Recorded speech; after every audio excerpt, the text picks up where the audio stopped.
race. Brand new Fox polling shows Kamala Harris and Donald Trump running neck and neck in several key battleground states.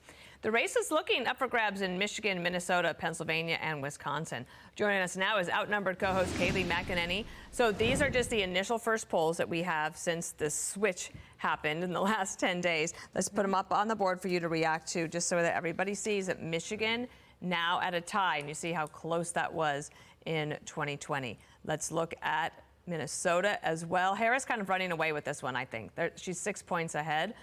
Trump had a good showing there with Biden, but that looks like it's different. Now in Pennsylvania, tied. Okay, that's a big one. And then you go down to Wisconsin, also just about tied with Trump, up 1. So do you feel like the race is different? Yeah, the race is closer. There's no doubt about it. When you look at those numbers, you see that. There's also no doubt about the sugar high, as Politico Playbook calls it. The sugar high, meaning that honeymoon period that Kamala Harris is going to get. She got a marginal bounce. We see a close race. But what has not changed for Trump and Republicans are the fundamentals. In each of the states you put up, he has an advantage, plus 30 on the economy, thereabouts. He has an advantage about plus 80 on immigration, the two top issues. She has an advantage on abortion. So you stick to the issues. The fundamentals are the same. You just have a different person at the top of the ticket. Michigan independents in our polling favor Trump by 8 points. Just keep that in mind. They vote on the economy all the time. Okay, watch that number. As of today now, third-party candidates really made a difference in 2016. It was a wash in 2020 because they weren't on the ballots. As of today now, Michigan, they're battlegrounds only, okay? There are more states that are involved here, but Michigan and North Carolina have both Kennedy and Jill Stein on the ballot, okay? Minnesota has Kennedy on the ballot in addition to that. The Green Party candidate, which may or may not include Jill Stein, is on the ballot in Wisconsin, Michigan, North Carolina, and Arizona. Yep. Think about how close those states were in 2020.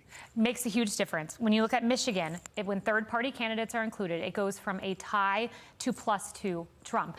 Pennsylvania, it goes from a tie to +2 Harris. And then Wisconsin, it goes from Trump +1 to a tie. Again, all of these candidates have to make it on the ballot, but that gives you an idea. All three of those states are different if all of those third-party candidates are on the ballot. That's in our Fox News polling. So I'd be, if I'm Trump, trying to get RFK Jr. out of the race, get his voters, and make it even more difficult for Kamala Harris. What do you think about Harris's chances of choosing one of these governors from a swing state? I'll play for you Governor Pritzker. He's from Illinois. He's not on the short list, apparently, but this is what he said. Winning those battleground states is most important. There's no doubt. But I think we've seen over the last, decades that who you pick as your vice president doesn't determine whether you're going to win a state or not. What it does determine is whether you've got the message. What do you think? I disagree with that entirely. I think a vice presidential pick can win a state. Someone like Josh Shapiro, I would consider him the analogy of a Youngkin pick on the Republican side. Youngkin might have shifted Virginia a little. Shapiro has a plus 61% approval rating in our Fox News poll. And listen to this. According to our poll, he outperforms Harris with women, white voters, voters under 30, those over 65, college graduates, Republicans, independents, and suburban voters in Pennsylvania. Maybe Pritzker has other motives. Maybe he wants to be the candidate, but I don't see how you can argue a candidate can't help with the state. Someone like Shapiro. Internally in PA, Shapiro is viewed quite favorably by the people who live there. Absolutely. His numbers are high. Absolutely. And if you're going to battle for the 19 electoral votes, maybe he gives you an edge there. Dana and I were talking about this before the show. You can argue pros and cons for every single person on this list. Yes, and the con for someone like Shapiro is, can you extrapolate that energy beyond Pennsylvania? Some people argue Tim Waltz of Minnesota can.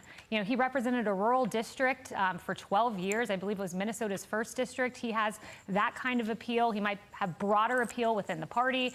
The Gaza concerns that some have expressed, which I find ridiculous, but they're expressing with regard to Shapiro, he does not have. There's pros and cons of each. Point being, if you choose Shapiro, it might help you in PA and it might hurt you in Michigan. Correct. Yes. All right, pick your poison. Thank you, Kayleigh. Thank you so much. See you on Monday, Thank you. I'm Steve Ducey. I'm Brian Kilmeade. And I'm Ainsley Earhart. And click here to subscribe to the Fox News YouTube page to catch our hottest interviews and most compelling analysis.